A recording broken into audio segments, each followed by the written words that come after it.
مرحبا بكم أعزائي المشاهدين.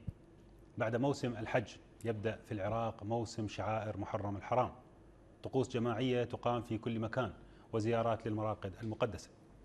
في هذه الشعائر هناك من يتحدث عن اختلاط ما هو ديني وما هو شعبي، والبعض يرى التدين الشعبي آخذ بالاتساع على حساب ذلك التدين المستقى من النصوص الإسلامية. أعزائي المشاهدين، نناقش في برنامج بالعراقي لهذا اليوم موضوع مظاهر التدين الشعبي في العراق، وكي نترك مجالا للرأي والرأي الآخر اكتفينا اليوم برجلي الدين السيد أحمد القبنشي رئيس منتدى الفكر الوجداني، والشيخ محمد كاظم الحميداوي الباحث الإسلامي. مرحبا بضيوفي الكرام. وأبدي مع سماحة الشيخ محمد كاظم الحميداوي. شيخنا، هل شهد العراق ما بعد التغيير ظهور ما يسمى بالتدين الشعبي أو ظهور مظاهر تدين ممكن نقول عنها أنها تنتمي إلى التدين الشعبي؟ بسم الله الرحمن الرحيم. طبعا علينا أن نحدد ما هو المقصود بالتدين الشعبي. هل نحن نتحدث عن القيم والمفاهيم والأفكار، أو نتحدث عن الواقع العملي والتطبيقي، أو نتحدث عن الممارسات تحديدا؟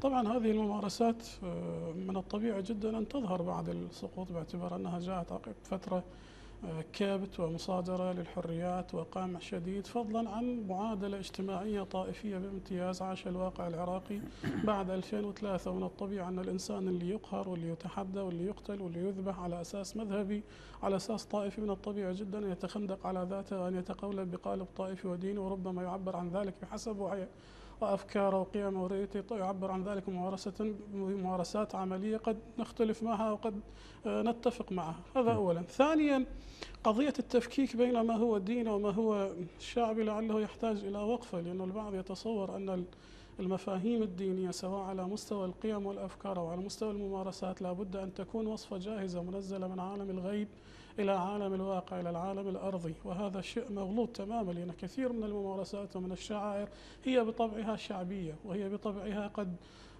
تركت للعرف وترك مساحة واسعة جدا للمجتمع ليحدد مصادقها وتطبيقاتها، وأمثلتها كثيرة في الفقه، وواحدة منها هي قضية الشعائر على مستوى الواقع العملي وعلى مستوى التطبيقات. إذ أننا بمتابعة النصوص الدينية سواء كانت الآيات أو الروايات ربما نخرج ونخلص إلى نتيجة مفادها أن كثير من الممارسات وكثير من الشعائر إنما تركت مرنة وترك تطبيقها إلى الناس حتى تتوافق مع مسألة الزمان يعني والمكان. نعم، ليس تركا بحيث جذريا للناس حتى أنهم يتبعون فيها أهواءها، وإنما مع ملاحظة الرجوع ماذا إلى ما تمثله القيمومة الدينية، ونحن نتحدث عن المرجعية الدينية وعن المؤسسة الدينية. يعني يترك إلى درجة أنه الناس تبتدع في الدين ما ليس فيه، يعني مثلا مشي زايد، السعي مشيا إلى مراقد مقدسة ما كان معمول به سابقا، ربما هاي قدسية هاي المراقد يختلف عليها يعني رجال الدين. لا، أنا أقول هي تركت لتطبيقات عرفية خاضعة لعملية الصيرورة التابعة للزمان والمكان، مع ملاحظة الرجوع إلى من لهم القيمومة الشرعية على تحديد هذه المفاهيم. لم تترك المسألة هكذا الحمل على الغارب للعرف بحيث يبتدع ويطبق ما يريد، وإنما هي القضية بطبعها قضية شعبية، قضية مرنة. يعني مثلا قضية الحزن على الإمام الحسين سلام الله عليه، لعله لم تأتي نصوص محددة لتحدد مصادق وتطبيقات هذا الحزن، تركت المسألة علما الحزن، تركت هذه المسألة للزمان والمكان، فربما عرف يرى تطبيق معين هذا ينسجم مع عنوان الحزن، وعرف آخر ربما لا يرى هذه المسألة، مع ضميمة بشرطها وشروطها لا تخالف ثوابت الدين ولا تكون خروج على الدين ولا يكون نوع ابتداع بحيث يكون مخالف لروح الشريعة ومخالف للنصوص الشرعية. طيب سيد أحمد القبنشي، هل تتفق مع الشيخ الحميداوي يعني أن الشريعة أو الدين ترك تطبيق بعض الطقوس للناس؟ لا اساسا يعني اللي تفضل به سماحه الشيخ كلام جميل، فقط عندي ملاحظه انه يقول تركت هذه الممارسات للمرجعيه الدينيه، ونحن نرى ان المرجعيه ساكته. يعني المرجعيه قد تصرح في الخفاء وفي المجالس الخاصه اما انها ضد هذه الشعائر، كما ينقل عن السيد محسن حكيم. أنا سمعت من السيد المرحوم سيد باقر الحكيم ينقل عن والده أنه التطبير غص في الحلق، بس ما يمكن، لأنه يثير ضد العوام.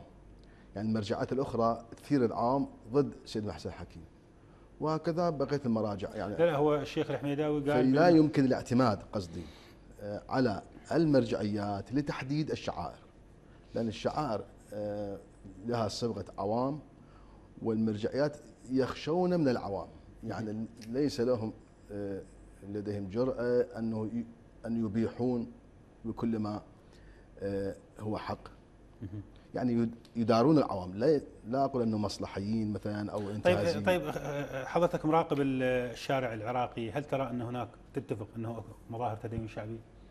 التدين ليس بعد السقوط أو جديد، أساسا التدين من أول ما خلق الله الأديان، حتى في المسيحية، في اليهودية، في البوذية، هناك تدين شعبي.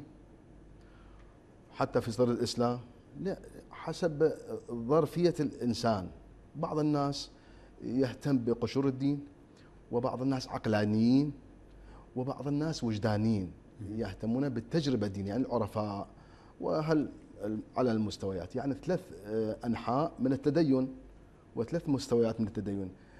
التدين الشعبي كان موجود، وفي الحديث الشريف أنه أمرنا أن نكلم الناس على قدر عقولهم، فالنبي جاء بدين ليس خاص لطائفة معينة مثلا للمفكرين أو العقلاء، لكل الناس.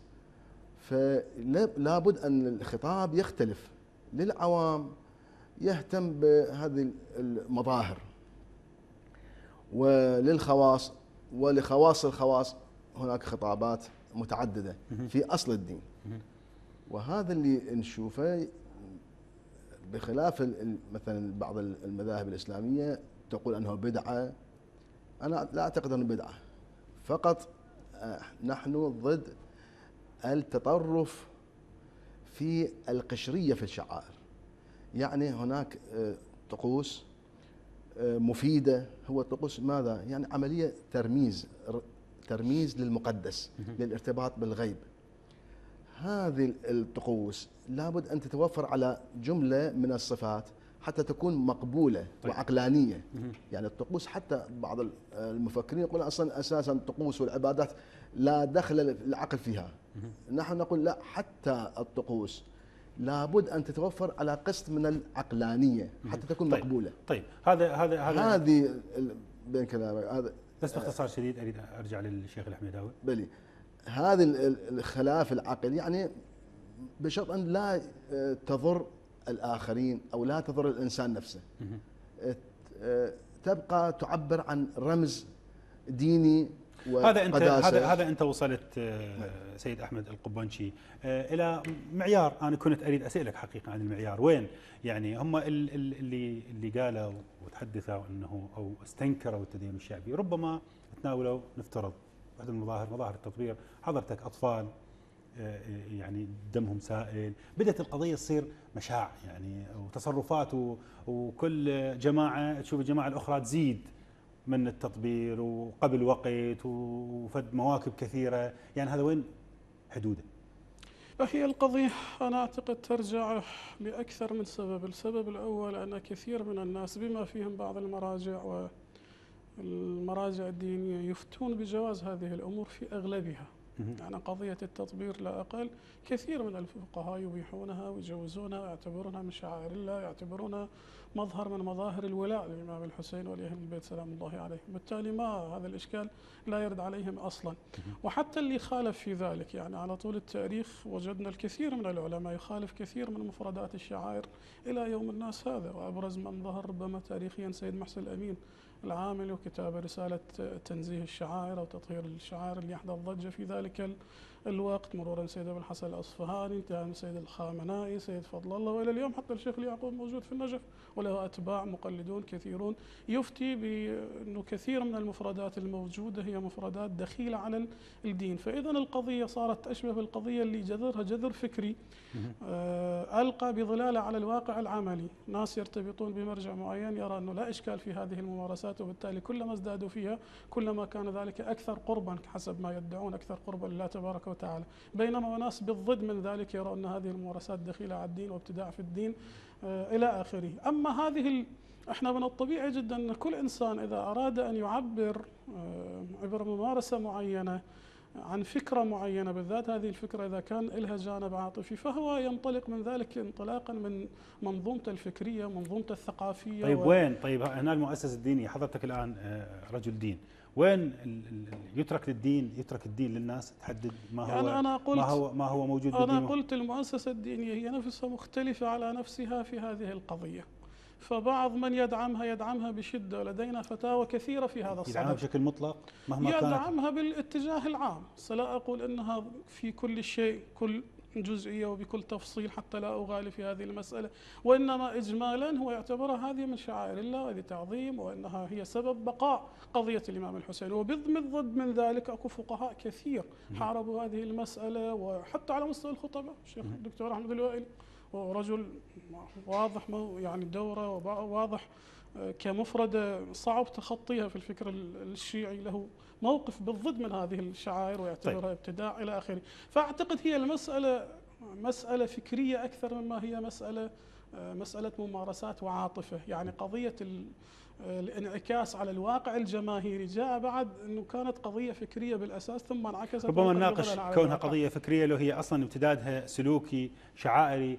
سيد أحمد القبنشي، إلى أي درجة ترى هذه الشعائر اللي بعض الفقهاء يجيزونها مضرة بالدين أو بالدين اللي ما يعني بشكل عام السؤال يعني غامض يحتاج لتفصيل. بأي دين مضر؟ بأي دين؟ أنا قلت لك الدين اللي يجد منبعه بالنصوص، الدين منسجم مع النصوص. النصوص أيضا لها تفاسير، لا يمكن اقتصار على تفسير معين. جنابك تعلم أن هذه القضايا مثلا تفسير، هناك تفسير الوهابي، تفسير الشيعي، تفسير مثلا الصوفي، تفسير الفلسفي، هذا تفاسير مختلفة. فإذا أديان مختلفة. الدين لا يمكن المذهب الشيعي لأي درجة نختزل لأي درجة تضر هذه الشعائر بالمذهب الشيعي؟ المذهب الشيعي أيضا على أنحاء، على مستويات. أنا قلت أن المذهب أو الدين بصورة عامة، هناك دين شعبي، هذه الطقوس والممارسات لا تضر إطلاقا الدين الشعبي. هناك دين معرفي، وهناك دين تجريبي وجداني. يعني مثلا يترتب على ذلك أنه هناك تدين شعبي، وتدين معرفي، وتدين يعني عقلاني، وتدين وجداني وعرفاني. الطقوس مهما ازدادت لا تضر التدين الشعبي. لماذا؟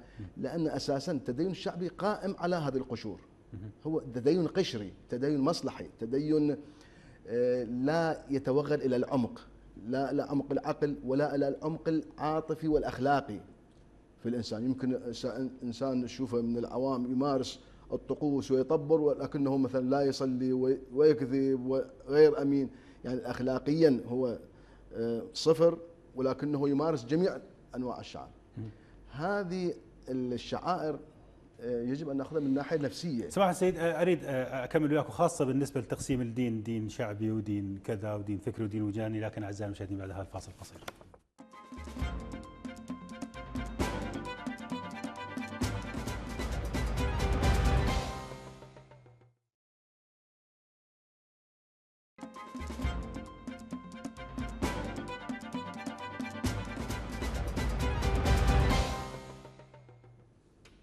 من جديد أرحب بكم أعزائي المشاهدين. سيد أحمد القبنشي، يعني مع غض النظر عن هذه التفصيلات اللي حضرتك يعني تمتاز بها، خلينا نقول، وهي واحدة من الأشياء اللي تدعو لها، لا أنا أريد أجي أنه للدين بصورة عامة المعروف. أنت الآن باعتبارك رجل دين بالتأكيد أكو مظاهر تحكم عليها بأنه مخالفة للدين، تجي تقول هاي مخالفة للدين، ما تروح تقول هاي مخالفة للدين بالاستناد الكذا والكذا. أنا أتكلم عن قضية يشاهدها الجمهور، احنا نخاطب الجمهور الآن. الجمهور الآن اللي مفتوحة عنده قضية شعار، واحنا انتخبنا التطبير لأي درجة وش وقت ممكن عندما أقول للدين يسيء للمذهب الشيعي. نعم. في نظري المذهب الشيعي في نظري لازم نقاط على حروف، يعني لا نعمم. هذا التعميم يمكن يودينا في أخطاء ويؤدي لغموض الجواب. الدين في نظري يعني غير الدين في نظر مثلا بعض رجال الدين اللي يأكدون على الشعائر بشكل عام. إذا تريد الضرر قسمين، الضرر الاجتماعي والضرر الفردي.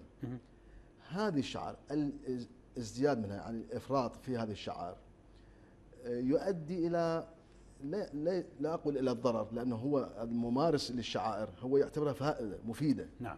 لكن ينبغي على رجال الدين أن يزرعوا الوعي في عقول الناس وفي أذهان الناس أن هذه الطقوس بشتى أنواعها، كل دين له طقوس، يجب أن تتفق مع الأهداف والغايات التي وضعت لها. العقلانية في الطقوس طبعا تختلف على العقلانية في العبادات أو العقائد، في مثلا الاقتصاد، كل واحد له عقلانية. العقلانية في الطقوس يعني شنو؟ هناك عقلانية نظرية وهناك عقلانية عملية. بشكل مختصر، العقلانية النظرية هي تناسب الدليل والمدعى، فكل ما يتناسب الدليل والمدعى فهناك عقلانية نظرية. هذا التناسب الدليل والمدعى لا يوجد في الشعائر لأنها قضايا عملية.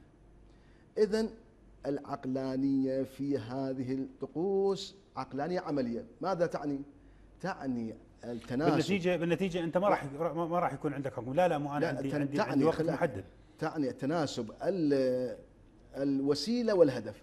أقول في هذه الشعائر اللي موجودة لا عقلانية ومضرة. لماذا؟ لأنه لا يوجد تناسب بين الوسيلة والهدف. الهدف مثل تزكية النفس. كيف تحكم على إدارة المؤسسة الدينية لهذه الشعائر أو مراقبتها لها؟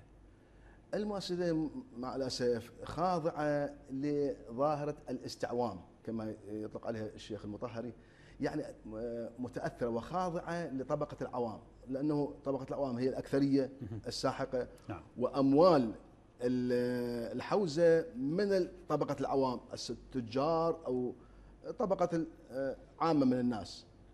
فلهذا لا تستطيع أن مثلا تحرم أو تمنع هذه الشعائر لأنها تتمتع بقداسة في أنظار الناس، لأنها تشبع في نفوس العوام رغبة كامنة في التطهير من الذنب. طيب خلي انتقل للشيخ الحميداوي. هذا اللي قاله الآن السيد أحمد القبنشي، واللي أنا أيضا أريد أفتح النقاش به، اللي تفضلت به حضرتك. ربما يعتبره المراقبين تبرير مؤسسة عاجزة عن كبح جماح الناس. وخلي أضرب لك مثال: الذهاب مشيا إلى زيارة مرقد مجتهد، هذا كيف تسكت عنه المؤسسة الدينية؟ ما ممكن المؤسسة تقول هذا من ضمن الطقوس المحببة، من ضمن الطقوس الشرعية، كيف تسكت المؤسسة؟ إذا المؤسسة عاجزة عن مواجهة العوام ولذلك هي تسكت. لا، هو أولا مبدئيا من قال أن هذا بدعة وليس من الدين، هذا أول الكلام.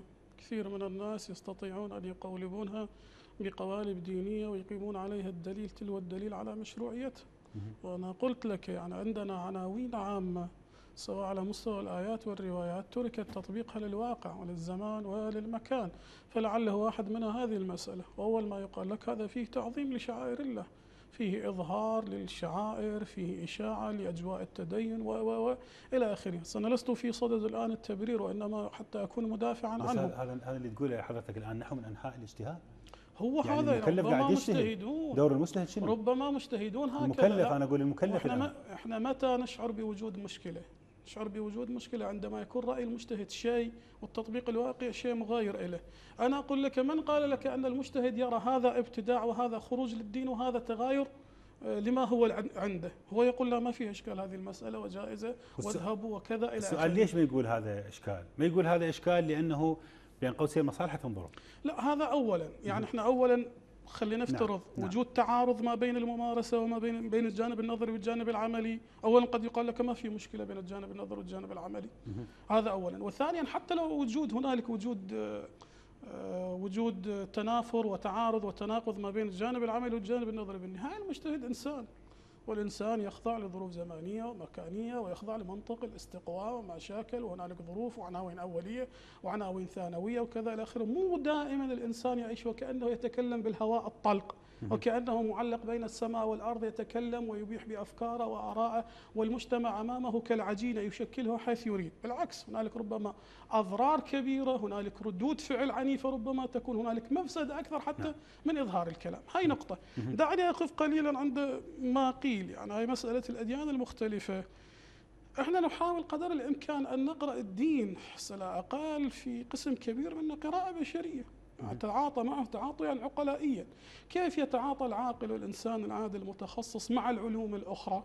طبعا ماكو علم من العلوم الا وفيه اجتهادات والا فيه اراء والا كذا. عندما تقول ماذا يقول الطب، ماذا يقول الفيزياء، المنطق التجريبي، المنطق النظري، الفلسفه، الكلام الى اخره، لا يقال انت اي كلام تريد واي فلسفه تريد واي طب تريد واي فيزياء تريد الى اخره.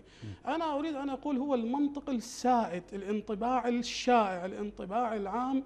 القراءه الدينيه ماذا نقول؟ ماذا تقول عن هذا الشيء؟ هذا اولا. وثانيا قضيه انه هذا دين شعبي وهذا دين خاصة، وهذا ما هي الضابطة في ذلك؟ ما هي الضابطة اللي بدينا حتى نحدد ونقول هذا الدين ضابط دين؟ اختلاف القراءات. هذا مختلف قراءات. يعني أنت مرة تقول ماذا؟ تقول العقلائية هي ماذا؟ هي أن يتوافق الدليل مع المدعى. هذا خلاف تعريف العقلائية. العقلائية هي اللي تجعل الإنسان هو المرجع، عقل الإنسان، تجربة الإنسان، أفكار الإنسان، قيم الإنسان اللي اكتسبها بالتجربة تجعله هو القيم على كل، هذا ما بها معيار، اسمع، كل مفردة من المفردات. هذا ما بها معيار. هي هاي العقلائية. العقلائية ما هي؟ تجعل عقل الإنسان هو الحاكم. طيب ما أنا الآن أستطيع أن أقيم لك فكرة غيبية يتناسب فيها الدليل مع المدعى، تسميها عقلائية؟ مثلا أي فكرة دي؟ فكرة النبوة، فكرة الوحي، فكرة الإله، فكرة وجود أنبياء وملائكة وكذا. استطيع أن أقيم لك أدلة عقلية وكذا إلى آخره تخضع للمنهج العقلي أو المنهج استعين بالمنهج التجريبي مثلا. توافق الادعاء مع الدليل. هذه راح آخذ جواب عنها من أنا بس أريد أقول هذه مميزات. بس أريد أسأل ألا تجد أن الصوفية مقابل السلفية هذا مذهب متشدد من جهة تطبيق النص حذافيره، وهذا تأويلي؟ نعم. اثنينهم يجدون مبررات مذاهبهم بالنص. لا صح، يعني انت ماكو دين طيب من الاديان. اكو دين، لا اكو فيه، بس لما اتكلم عن السلفيه لا تسالني تقول لي ما المقصود بالسلفيه؟ السلفيه التكفيريه، لو السلفيه العلميه، لو السلفيه الجهاديه، لو ما تريد تقصد بالتصوف، ماذا تريد بالتشيع؟ التشيع الاخباري، التشيع الاصولي كذا. هذه مدارس، استطيع ان اقول مدارس فكريه، وانما كلامي عن الملامح العامه للمذهب. الاتجاه الفكري العام للسلفي من هو؟ هذا الاتجاه المشهور الذي يمثله كذا فلان وفلان، وهذه آراء وأفكار. كذلك في المذهب الشيعي. أما إذا كل نظرية وكل فكرة وكل اتجاه وكل منهج أنا أذهب وأقول بما أنه عنده تعدد فيجب أن أسقطه، لن تصفو لي نظرية واحدة بالعالم. خلي أشوف سيد أحمد القبنشي. يعني أنا ما أدري، اللي أنا سمعت معيار جديد أول مرة أسمع عنه في تصنيف المذاهب، أنه المشهور هو الصح، هو الحق. لازم خذ بما اشتهر عند اصحابك ودع الشاذ النادر. هذا مدرسه فقهيه. الفقه غير احنا جاي نحكي عن الدين بصوره عامه. ليش؟ لا نحدد، لا نختزل البحث في الفقه. الفقه الاجماع مثلا في الفقه قبل ما ندخل بالتفاصيل، هذا التقسيم يمكن انا بس اريد اخلي المحور الاساسي. يعني احنا انطلقنا في السؤال عن التدين الشعبي، لما سالت حضرتك يعني قلت انت طيب شنو الدين الصوفي الوجداني العقلاني؟ اعترض الشيخ. الان انا اريد اقول هذه المسائل اساسا غير دينيه، يعني يجب ان تؤخذ من زاويه علم النفس، علم الاجتماع، علوم الانسانيات. لماذا؟ لان هذه القضايا اساسا هي وجدت، ثم بعد ذلك العلماء ومثلا رجال الدين اخذوا يؤطرونها بادله، يعني يستدلون على بادله ومثلا قرائن حتى يجرون النص الى تأييد هذه الشعائر. فبالبدايه هو كانت موجوده، يعني الحاجه ام الاختراع. الحاجه النفسيه والاجتماعيه ولدت هذه الشعائر، ثم يعني تطبير اول وجد، ثم جاء بعض رجال الدين والتيار الشيرازي في الحوزه معروف. طيب شنو الداعي لوجوده؟ شلون انوجد هذا؟ يعني هيك من الهواء؟ لا، الشعائر لا شخص واحد ما يمكن نقول انه هذا اوجده. الشعائر مثل اللغه الرمزيه كلها بالتدريج، يعني لا من علاماتها انه لا يعرف لها واضع واحد بدايه. نعم. بل بالتدريج، وبالتدريج تكتسب قداسه، يعني على حسب مئات السنين تكتسب قداسة وتلتصق بالدين وتوضع من الدين. حتى الدين الإسلامي حتى في القرآن هناك بعض الشعائر كانت موجودة في الجاهلية مثل الحج، أحكام موجودة في الجاهلية أطرها جاءت في يعني عندما وجد النبي أن هذه الشعائر غير مضرة ومفيدة للمسلمين أطرها بإطار ديني.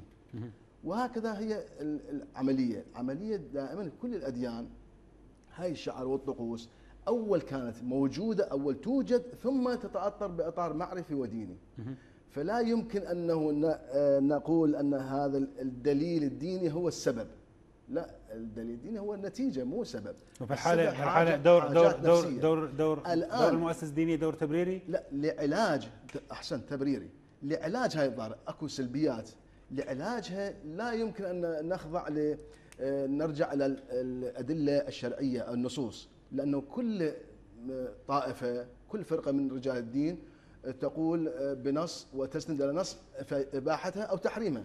رجال الدين على مختلفين في التطبير والمشي وكل الطقوس، مع أنهم يستندون حتى الشيعة طيب يستندوا إلى أدلة ونصوص. مضطر أنتقل بهذه الفقرة شيخ الحميداوي. يعني الظاهرة تطلع بالمجتمع يجي رجل الدين يبررها، كيف تعلق على هذا الموضوع؟ يعني دور المؤسسة دور تبريري؟ لا، شوف، أولا هو أول الكلام إحنا لما نتحدث عن شعائر في عقيدة موجودة تقول أنه الأديان ما فارقت الإنسان يوم من الأيام، ولهذا كثير من الممارسات اللي أنت تعتبرها ممارسات جاهلية هي تنتمي إلى الدين بوليجة. ولا أقل اللي كان موجود والشائع عند العرب مثلا هو من بقايا الدين الإبراهيمي. فوظيفة الدين الإسلامي عندما جاء إنما قام بإرجاعها إلى معينها الأصلي وتطهيرها من الشوائب والإشكاليات التي تعرضت لها عبر الزمن. هذا أولا. ثانيا، مرات كما قلت لك أصل الفكرة هي فكرة عامة، ولكن تطبيقاتها تخضع للزمان والمكان. يعني أنت مطلوب اليوم مثل كما أقول لك عليك بالبر بإخوانك مثلا، هذا البر له مصادق وتطبيقات متعددة عبر الزمان والمكان. ممكن يوم يكون بلون، ممكن يكون بلون ثاني.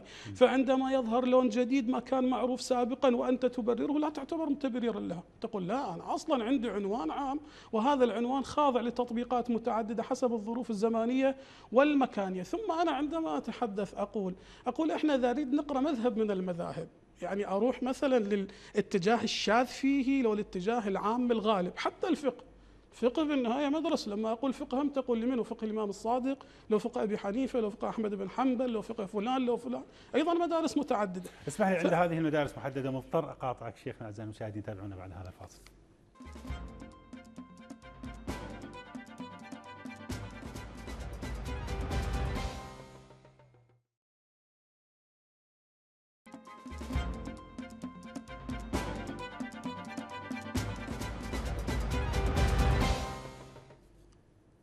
من جديد أرحب بكم أعزائي المشاهدين، وهذا الجزء الثالث من حلقة اليوم.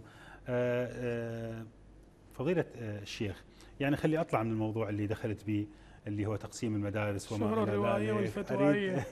أريد أرجع وياك الأصل المطلب، وأريد أقول لك، يعني أسأل سؤال. هذا اللي قلته حضرتك الآن يعني كأنه يفتح الدين ويطلع لنا دين إحنا ما نعرفه. يعني صار الدين تابع للجمهور، وهذا شيء واضح. إحنا اللي نعرفه عن الدين أنه فيه تبيان كل شيء، ما نعرف أنه أكو غايبة عن النص المقدس أشياء استوى يستكشفها. الفقهاء من يحجون يعني يحجون حجبات وكأنهم يعلمون كل شيء. الآن تبين بأنه لا، الفراغ التشريعي هائل وكبير. هناك الكثير من المجهولات في الدين. ومرة احنا هذا فيه تبيان كل شيء بعنوان الوصفة الجاهزة. يعني هو مو وصفة جاهزة، مو وصفة جاهزة، بدليل أنه مثلا سيد باقر الصدر يؤمن منطقة الفراغ التشريعي، وكل الفقهاء يؤمنوا بأنه الدين أعطى عناوين وترك تطبيقاتها للمجتمع. لا أقل عنوان الغناء عند كثير من الفقهاء ما معروف. ما هو الغناء؟ هنا رجل الدين يستكشف، لأنه مضطر. نعم، وظيفة المتخصص أنه يطبق الكبريات على الصغريات، هذا اللي احنا نتحدث عنه.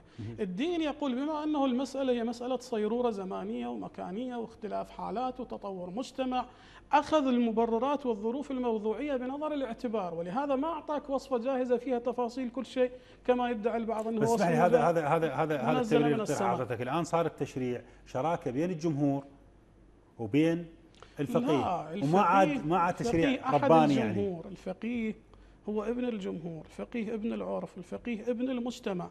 عندما يتحدث في مسألة ما يتركها فوضى للناس يطبقونها، لأنه أي فكرة من الأفكار إذا ترك تطبيقها للناس هكذا هذا يوجب الفوضى، وقطعا الفوضى الأديان بالضد تماما مع الفوضى، وإنما هو يتعاطى معها باعتباره ابن المجتمع ابن الجمهور. عندما يقرأ النصوص هو كإنسان عادي مو كفقيه، هو كإنسان عرفي عادي، نعم يستعين بفهم العرف بفهم المجتمع في استنطاق للنصوص الشرعية. لو أخذنا بنظر الاعتبار القضية اللي قالها السيد القبنشي قبل قليل، قال بعض الفقهاء يخشون من مواجهة هذا موجود. طيب مو هذا معناته أنه الدين ترك بين فقيه ما يخاف الله يراعي الناس وبين الناس ما تعرف مصالحها؟ هو حتى هذا الفقيه اللي احنا هسه سماه الاستاذ القبنشي يخاف او كذا، هو له مبررات وله ظروفه، ويعتقد بانه السكوت هو افضل. وانما نعم صحيح موجود في اتجاه المؤسسه الدينيه، اتجاه يحاول ان لا يصطدم بثوابت المجتمع. بس هو هذا قصدي معناته الدين ترك بين فقيه ما يراعي الدين وبين جمهور ما يعرفون شنو الدين، وصارت عندنا خلطه تطلع بها ربما هذا الشعار عند الشارع. يعني أنا أقول إحنا لن نسوي المسألة هكذا ضبابية وسوداوية بهالشكل. نعم في اتجاه موجود تكلم عليه الشيخ جواد مغنية في أكثر من كتاب، في سيد محمد الصدر، كثير من العلماء تحدثوا عن هذا الاتجاه التقليدي المحافظ اللي ما يريد صدمة العوام ولا صدمة الناس، لأنه يعتقد أن السكوت على بعض الأمور اللي ربما فيها إشكال عند الناس هو أفضل وأحسن من التغيير، لأنه مو كل تغيير دائما يؤدي إلى نتيجة، من الممكن التغيير يؤدي إلى مفسدة أكبر، ولهذا هم يدفعون المفسدة الأكبر بهذه المفسدة الصغيرة. بينما هنالك لا، هنالك اتجاه غالب، اتجاه واعي حركي يؤمن، كما يقول السيد الصدر رضوان الله عليه، يقول علينا أن نرفع الناس إلى مستوى أفكارنا، لا أن ننزل بالأفكار إلى مستوى الناس. علينا أن نصعد المجتمع إلى الفكر، لا أن ننزل الفكر إلى هذا المجتمع، بحيث أن الناس عندما، لأنه يقولون هكذا أن الخرافة عندما تختلط بسلوك الإنسان أو النص عندما يختلط بسلوك الناس تتولد الخرافة، بينما عندما يرتفع سلوك الناس إلى النص تتولد الطهارة. أعرف عن السيد الصدر أنه كان ما يقبل زيارة بعض المراقد اللي يعتبرها مو مقدسة. وخلي أذكر على سبيل المثال مرقد سيد حمد الله. طيب الآن أكو ناس يروحون المرقدة مشي، شلون يسكت الفقيه؟ ولا تقول لي اكو فقيه يقبل واكو فقيه ما يقبل. انا اريد موقف مؤسسي. انا عندما اتحدث بلغه وصفيه، لغه توصيفيه، هذا الواقع الموجود امامنا. في فقهاء طيب يقول الحق السيد بهالحاله يقول اديان هي مو دين. لا هي مو، احنا اذا فتحنا هذه المساله، مساله الاديان، ما تبقى عندنا اي توجه فكري، ماكو توجه فكري الا وتشقق. الآن النظرية الشيوعية كم اتجاه وكم قراءة له، النظرية الرأسمالية، حتى العلمانية نفسها كم قراءة وكم مدرسة ظهر فيها. فعلى هذا الأساس إذا اعتمدنا مقياس الأستاذ القبنشي تسقط كل نظريات. لا أسعوف بس أنا ايش أقول هكذا، أقول إحنا فلنتحدث بلغة وصفية. هؤلاء الفقهاء بشر وناس ويخضعون لتقييمات معينة، هذه التقييمات قد تكون بس احنا واقعية عندنا فقيه انقلب أتباع عليه، يعني على المنهج اللي جابيه هو منهج عدم التقديس أو تخفيف التقديس، اجوا هم قدسوه، وهذا انقلاب يعني جماهير قاعد تقود الدين. أولا قضية التقديس إذا تتكلم عن سيد الصدر رضوان الله عليه فهو من القائلين بجواز التطبير، بل يعتبر أن التطبير من تعظيم شعائر الله تبارك وتعالى. فإذا موجود تقديس، نعم هو اعترض على الخرافة والتقديس، هو اعترض، حتى التقديس موجود، تقديس في كثير من نقدس الأئمة، نقدس القرآن، نقدس الأنبياء، نقدس النص الشرعي إلى آخره. ألا تعتقد بأنه هو رحمة الله عليه كان يرفض تقديس الأشخاص؟ نعم التقديس، نعم هو كان يتجه اتجاه. طيب السعي إلى قبره مشيا مو تقديس له؟ لا هذا تعظيم لشعائر الله قد يرى البعض. خلي أنتقل للسيد أحمد القبنشي. أريد يعني وجهة نظرك بخصوص الشعائر. يعني سألتك هذا السؤال سابقا، ايش قد الضر بالمذهب الشيعي تحديدا؟ أريد أعيد عليك السؤال. بالنسبة لكلام الشيخ أنا أعتقد أنه المسألة سوداوية ومظلمة. كلام الشيخ يقول غير سوداوية وغير مظلمة، يعني فالشيء سطحي وعابر. بالعكس أنا أشوف الخطر في كثير من هذه الشعائر مع السكوت عليها. هذه الطائفية اللي نشوفها خصوصا الآن في مثلا سوريا، الآن مثلا الشيخ ياسر حبيب اللي يسب ويشتم بعائشة اللي مليار مسلم يقدسها. إذا سكتنا عن هذه بعد هو هذا انحدار إلى هوة الطائفية والاقتتال بس ما حد ساكت عنها. الحوزة ساكت، ولا أي تصريح ضد ياسر حبيب في في شبههم عجيب. يعني من مراجع، سمعت مرجع او رجال دين بالمنابر يسجبون ياسر حبيب الا صغار الطلبه. هذه لا يعتد بها. من صغار الطلبه؟ لا، الحوزه في النجف اولا حوزه في النجف، ثانيا ولي الفقيه في ايران، والحوزه في قم ساكته. ولي الفقيه من منظور سياسي هو منظور يوحد. السيد الخامنئي، الشهرودي، ناصر مكارم الشيرازي، يعني جعفر السبحاني، كثير من الفقهاء شجبوا تصريحات ياسر الحبيب. شيخنا خلي اكمل. تفضل براحتك، بس تصحيح المعلومه. لا هذا المراجع قصد النجف، ومراجع اللي مو هذا اللي ذكرتهم من بعض السلاطين يسيرون في ظل ولايه الفقيه من اتباع ولايه الفقيه، يعني سياسيين. اكو هناك مراجع ما لهم السياسه دين، ذولا ساكتين. مراجع النجف ساكتين. بس طبعا من الصعب الفصل على كل الناس. انا ما اريد من الصعب الفصل بين رجال الدين اللي عددهم. ما اريد ان اتوغل في هذا المثال. وجه المذهب. نعم انا ما اريد اتوغل في مثال. طيب المساله ان الملايين مليارات تصرف على هذه الشعائر الحسينيه، وهذا ما راح نجي. نعم صحيح. نعم مثلا 10 ملايين يروحون مشي اسبوع اسبوعين بالطريق. لو تصرف هذه الامور على افترض 10 ملايين واسبوع كامل عمل ومليارات المصارف اللي هذه تصرف الى بناء مدارس، بناء مستشفيات، وعلى الاقل هذه الامور الضروريه الان بالمجتمع. لماذا تصرف هاي الاموال بلا ثمره عمليه؟ ثمره. لا تقول لك اني ليش هو الدين هم يراد له صرف؟ الدين هم يراد له صرف. احسن، انا اريد اقول الشعائر والمقدسات الصرف على الشعائر بدون ثمره، ليش تعتبر بدون ثمره؟ احسنت. شوف العقلانيه هنا الى تناسب التكلفه مع الربح. هذه العقلانيه، عقلانيه عمليه. التكلفه في الشعائر الحسينيه اضعاف ما المردود النتيجه نفسيه. يعني هو يتصور انه هذا الحسين راح يشفع له يوم القيامه او راح يطهر من الذنوب. هذه نفسيه، مردودات نفسيه وهميه. يعني ما مسلم انه الامام الحسين راح يشفع له، وما مسلم انه راح يطهر من الذنوب بهالمشي وهالصرف الملايين تصرف. اما عندما نقول او اذا كانت مضره بالمجتمع، يعني هذه الملايين تروح للزياره، ترى مثل المستشفيات معطله، المدارس معطله، الوزارات معطله، حتى بعض المدراء والمسؤولين يروحون للزياره. طيب هذا محور هذا مضره.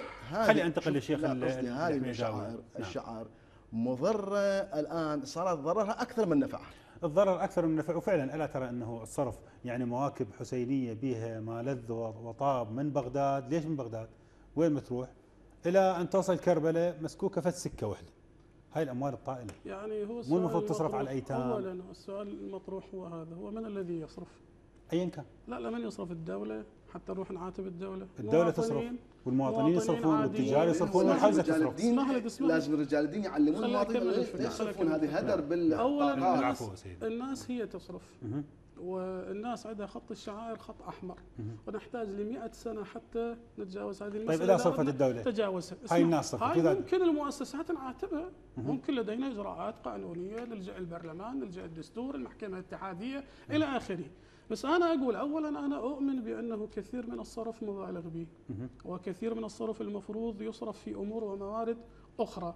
ولكن ماذا نفعل اليوم؟ هو الوضع العراقي كله وضع شائك. يعني فتوى، يعني موقف على الاقل موقف معلن. سعدون، انت بوسط مجتمع متطيف، مجتمع يقتلك من اجل طائفتك، مجتمع جاي يذبح الزوار واللي يمشون الى كربلاء، الناس جاي تتحدى كل هذا وتذهب الى كربلاء من باب رده فعل، وانت قاعد لي تدور لمثاليات ونحاول ننظر ونقول نصرف هنا ونصرف هنا. انت وضعك كله مربك، الوضع العراقي كله مقلوب فوق تحت بتعبيرنا، وندور احنا مثاليات.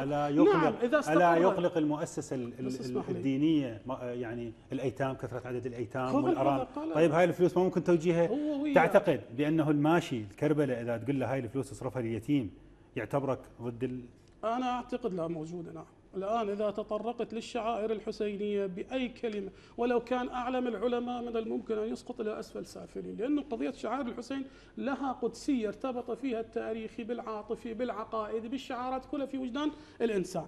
قضية أنه صرف الأموال وأنه الصرف لابد أن ينسجم مع النتيجة، أعتقد هذا تسطيح للمسألة. اللي حفظ مذهب التشيع على طول الخط منذ 1400 سنة هو شاعر الحسين، هو المشي إلى كربلاء، هو تقطيع الأيدي على الإمام الحسين. 100 سنة قبل 100 سنة حبيبي 1000 سنة ما كانت موجودة على قبر الحسين المتوكل ما كان يقطع الأيدي. زيارة صحيح. أنا أقول المصادق والتطبيقات تختلف، بس اسمح هذا بحث آخر. أنت تكلمت على أصل الفكرة.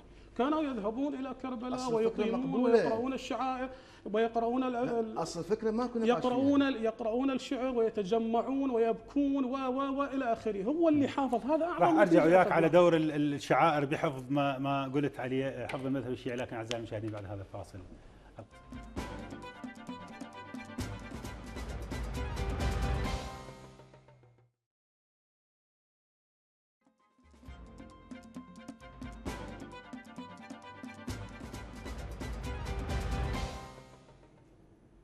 من جديد ارحب بكم اعزائي المشاهدين في الجزء الاخير من حلقه اليوم.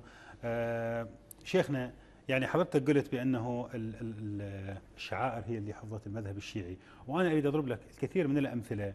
يعني ربما مذاهب تحسبها اديان، تحسبها طوائف اصغر هواي من المذهب الشيعي، اقدم منه هواي، ما عندها طوائف، ما عندها طقوس تحفظها. يعني هذا كانه تبرير، يعني انه وجود هذا المذهب مرتبط.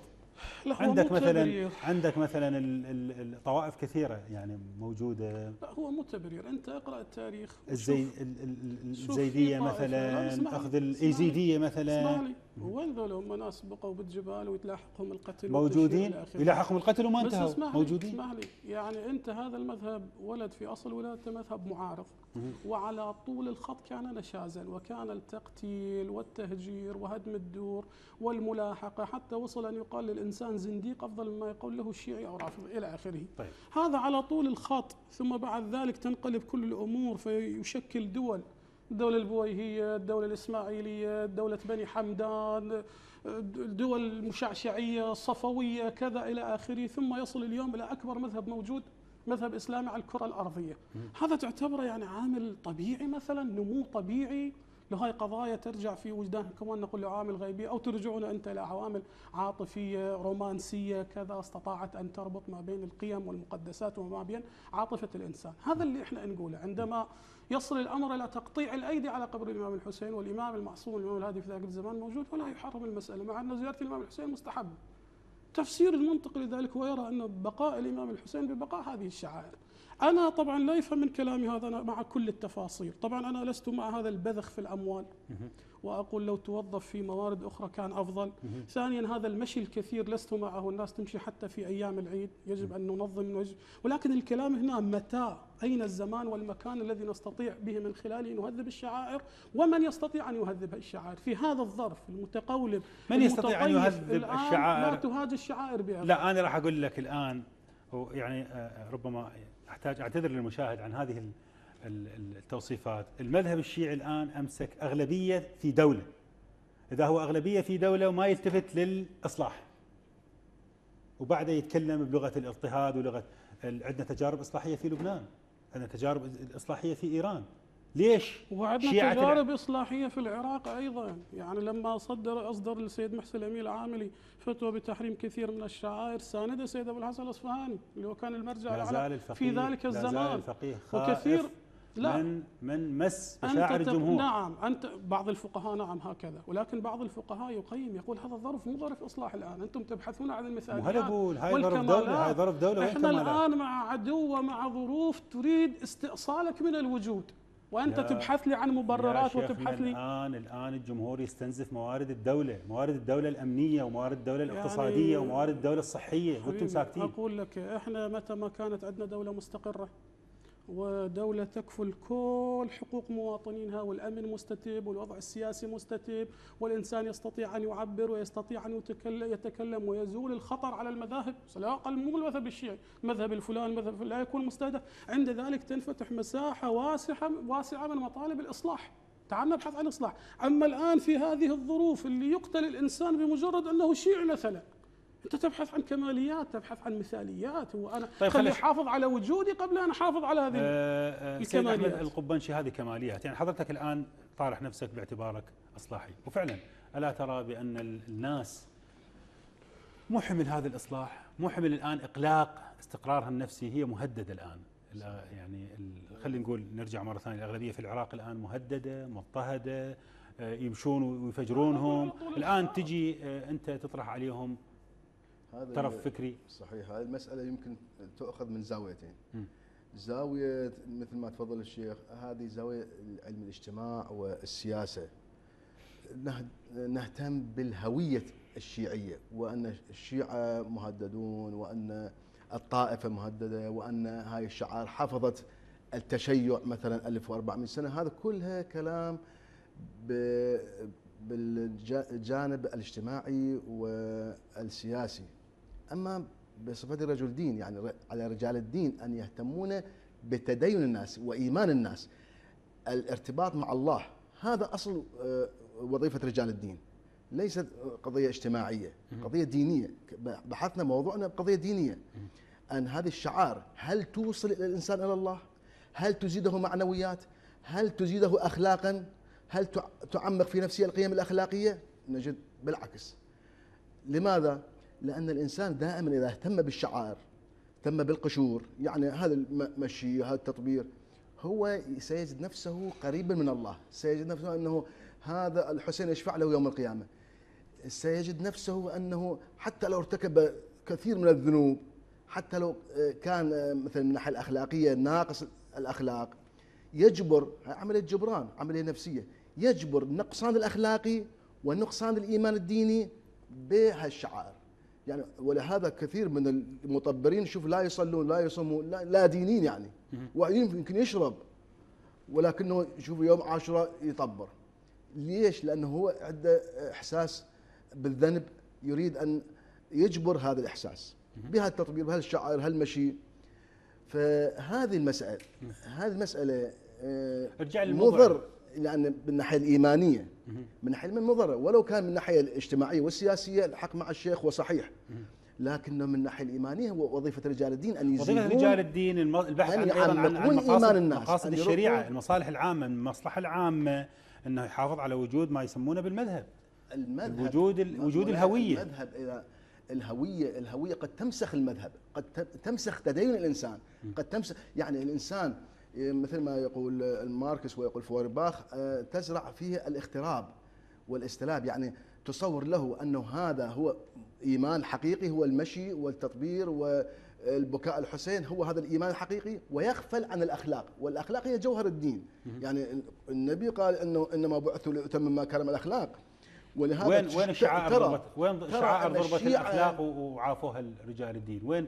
وين تقصيرهم بالإصلاح بهذا الإطار؟ لماذا الشيعة الآن حتى في الدولة الشيعية الآن الشيعية أكثر الوزراء والمدراء شيعة، الاختلاس والفساد الإداري والكذب والتناحر الطائفي، كلها هذا موجودة بالأحزاب الإسلامية بسبب الشعائر. بالحساب، يعني ماذا؟ يعني أنه رجال الدين لا يهتمون بإيمان الناس، بغرس القيم. شنو علاقة رجل الدين بسرقة المسؤول الحكومي؟ لا يهتمون. رجل الدين يجب أن يهتم بغرس الإيمان والمعنوي في قلوب الناس. أما رجل الدين إذا يهتم بالشعائر، وهذه الشعائر تشكل غطاء، إذا تضخمت تشكل حجاب على الفطرة الإيمانية والمعنوية في الإنسان. يعني الإنسان، يعني بعبارة أخرى، هذه الشعائر إذا كثرت تمتص طاقات الإنسان، فلا يبقى للمعنوية والقيم الأخلاقية شيء.